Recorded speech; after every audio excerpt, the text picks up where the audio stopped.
As part of Perinatal Mental Health Week, I'd like to share with you the story of Lucy. Lucy's a specific mum. She's a mum that I've seen many times over years, um,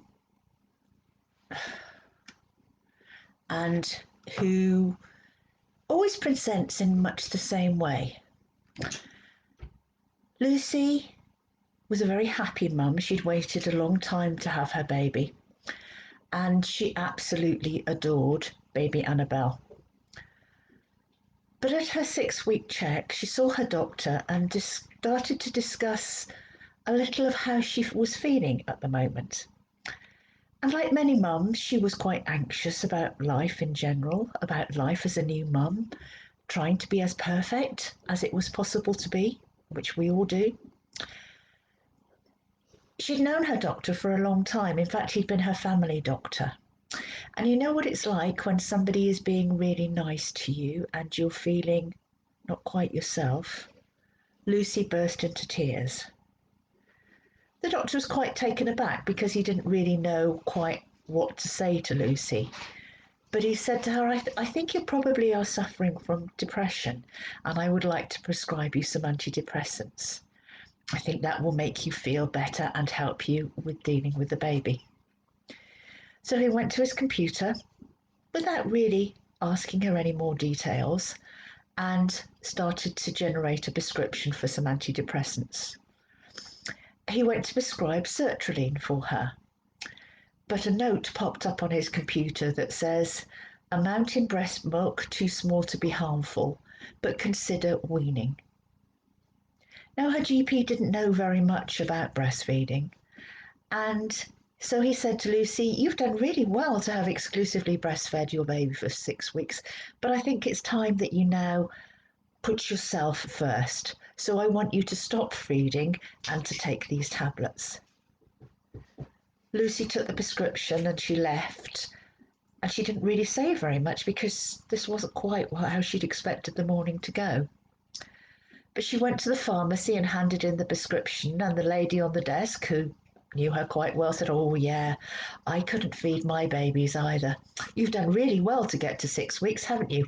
But put them on a bottle, that's the best thing. Then you can have a good night's sleep and your partner can take over the night feeds. And Lucy started to gather together all of the things that she needed in order to bottle feed Annabelle.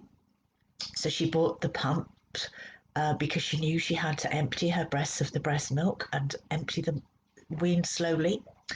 She bought bottles, she bought sterilizer, she bought formula, and it came to quite a lot of money that she didn't have, but she just handed over her credit card and thought she'd deal with that later. The pharmacist who came out saw formula on the counter, so didn't mention anything about breastfeeding, but handed over the prescription of how to take it. Lucy went home and she sat down to give baby Annabelle one last breastfeed. And the tears dripped slowly down her face as she recalled how special this relationship had been, how hard it had been to get it started, and how much she was enjoying it.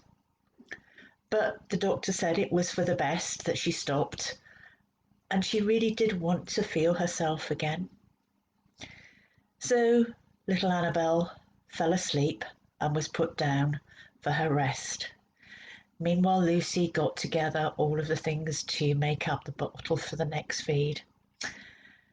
The next feed came, and baby Annabelle couldn't understand what this was that was being pushed into her mouth. It was a teat. It wasn't the same as her mum's breast. It wasn't warm and cosy. It didn't feel right. And she started to cry. And Lucy again started crying because it really had been a special time. But she'd taken her first tablet and knew she couldn't go back. That night, her husband John came home and found both of them distraught. Lucy still didn't quite know what was going on, how the day had changed so much. Baby Annabelle was still trying to decide why her mum was refusing her the comfort of the breast. When he left for work that morning, it had been a normal day, and now their lives had turned upside down. Back at the surgery, the doctor met the health visitor on his way out that evening. And he said to the health visitor, I saw Lucy this morning. She's really not herself. She was in tears at her 6-week check. So I've told her to stop breastfeeding. And the health visitor sighed because Lucy had had a long journey to get to exclusively breastfeed without pain and to be really enjoying it.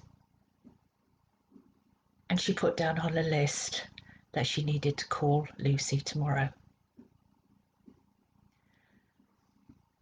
What I want this to be an example of is how, in trying to do his best for Lucy and for baby Annabelle, the doctor had looked at the words that said, consider stop breastfeeding, and thought that he was doing the right thing.